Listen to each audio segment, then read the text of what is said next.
श्रीमद् भागवत महापुराण पंचम स्कंद 21वां अध्याय सूर्य के रथ और उसकी गति का वर्णन। श्री सुखदेव जी कहते हैं, राजन, परिमाण और लक्षणों के सहित इस भूमंडल का कुल इतना ही विस्तार है, सो हमने तुम्हें बता दिया। इसी के अनुसार विद्वान लोग ध्युलोक का भी परिमाण बताते हैं। जिस प्रकार चना मटर आदि के दो दालों में से एक का स्वरूप जान लेने से दूसरे का भी जाना जा सकता है, उसी प्रकार भूलोक के परिमाण से ही ध्युलोक का भी परिमाण जान लेना चाहिए। इन दोनों के बीच में अंतरिक्ष लोक है, यह इन दोनों का संधि स्थान है। इसके मध्य भाग में स्थित ग्रह और नक्षत्रों के अधिपति भगवान सूर्य अपने ताप और प्रकाश से तीनों लोकों को तपाते और प्रकाशित करते रहते हैं। वे उत्तरायण, दक्षिणायन और विषुवत नाम वाली क्रमशः मंद, शीघ्र और समान गतियों से चलते हुए समय अनुसार मकर आदि राशियों में ऊंचे नीचे और समान स्थानों में जाकर दिन रात को बड़ा, छोटा या समान करते हैं। जब सूर्य भगवान मेष या तुला राशि पर आते हैं तब दिन रात समान हो जाते हैं। जब वृष आदि 5 राशियों में चलते हैं तब प्रतिमास रात्रियों में एक एक घड़ी कम होती जाती है और उसी हिसाब से दिन बढ़ते जाते हैं। जब वृश्चिक आदि 5 राशियों में चलते हैं तब दिन और रात्रियों में इसके विपरीत परिवर्तन होता है। इस प्रकार दक्षिणायन आरंभ होने तक दिन बढ़ते रहते हैं और उत्तरायण लगने तक रात्रियां। इस प्रकार पंडित जन मानसोत्तर पर्वत पर सूर्य की परिक्रमा का मार्ग 9,51,00,000 योजन बताते हैं।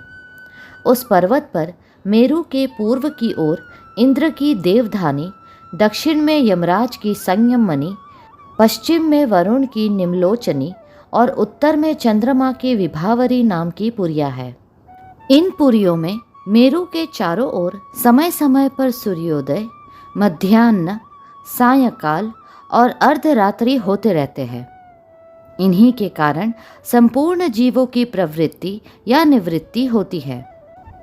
राजन, जो लोग सुमेरु पर रहते हैं उन्हें तो सूर्यदेव सदा मध्याह्नकालीन रहकर ही तपाते रहते हैं।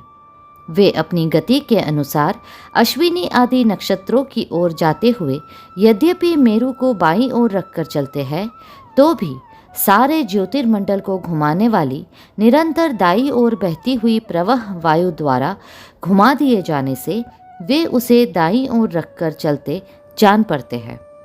जिस पुरी में सूर्य भगवान का उदय होता है उसके ठीक दूसरी ओर की पुरी में वे अस्त होते मालूम होंगे और जहाँ वे लोगों को पसीने पसीने करके तपा रहे होंगे उसके ठीक सामने की ओर आधी रात होने के कारण वे उन्हें निद्रावश किए होंगे। जिन लोगों को मध्याह्न के समय वे स्पष्ट दिख रहे होंगे वे ही जब सूर्य सौम्य दिशा में पहुँच जाए तब उनका दर्शन नहीं कर सकेंगे। सूर्यदेव जब इंद्र की पुरी से यमराज की पुरी को चलते हैं तब 15 घड़ी में वे 2.25 करोड़ और 12.5 लाख योजन से कुछ 25,000 योजन अधिक चलते हैं। फिर इसी क्रम से वे वरुण और चंद्रमा की पुरियों को पार करके पुनः इंद्र की पुरी में पहुँचते हैं। इस प्रकार चंद्रमा आदि अन्य ग्रह भी ज्योतिष चक्र में अन्य नक्षत्रों के साथ साथ उदित और अस्त होते रहते हैं।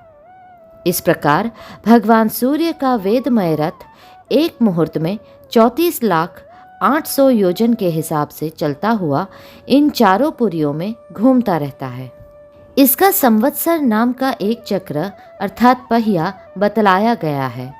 उसमें मास रूप 12 अरे है, ऋतु रूप 6 नेमिया अर्थात हाल है, 3 चौमासे रूप 3 नाभि अर्थात आवन है। इस रथ की धुरी का एक सिरा मेरु पर्वत की चोटी पर है और दूसरा मानसोत्तर पर्वत पर। इसमें लगा हुआ यह पहिया कोल्हू के पहिए के समान घूमता हुआ मानसोत्तर पर्वत के ऊपर चक्कर लगाता है। इस धुरी में जिसका मूल भाग जुड़ा हुआ है, ऐसी एक धुरी और है। वह लंबाई में इससे चौथाई है। उसका ऊपरी भाग तैल यंत्र के धुरे के समान ध्रुव लोक से लगा हुआ है। इस रथ में बैठने का स्थान 36 लाख योजन लंबा और 9 लाख योजन चौड़ा है। इसका जुआ भी 36 लाख योजन ही लंबा है।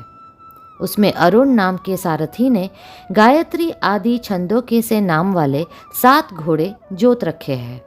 वे ही इस रथ पर बैठे हुए भगवान सूर्य को ले चलते हैं। सूर्यदेव के आगे उन्हीं की ओर मुंह करके बैठे हुए अरुण उनके सारथी का कार्य करते हैं। भगवान सूर्य के आगे अंगूठे के पोरुए के बराबर आकार वाले वाल खिलियादी 60,000 ऋषि स्वस्ति वाचन के लिए नियुक्त है। वे उनकी स्तुति करते रहते हैं। इनके अतिरिक्त ऋषि, गंधर्व, अप्सरा, नाग, यक्ष, राक्षस और देवता भी, जो कुल मिलाकर 14 है, किंतु जोड़े से रहने के कारण 7 गण कहे जाते हैं, प्रत्येक मास में भिन्न भिन्न नामों वाले होकर अपने भिन्न भिन्न कर्मों से प्रत्येक मास में भिन्न भिन्न नाम धारण करने वाले आत्मस्वरूप भगवान सूर्य की 2-2 मिलकर उपासना करते हैं। इस प्रकार भगवान सूर्य भूमंडल के 9 करोड़ 51 लाख योजन लंबे घेरे में से प्रत्येक क्षण में 2002 योजन की दूरी पार कर लेते हैं। अगला अध्याय शीघ्र ही साझा होगा। कृपया करके लाइक, सब्सक्राइब और शेयर करें। हरे कृष्णा कृष्णा कृष्णा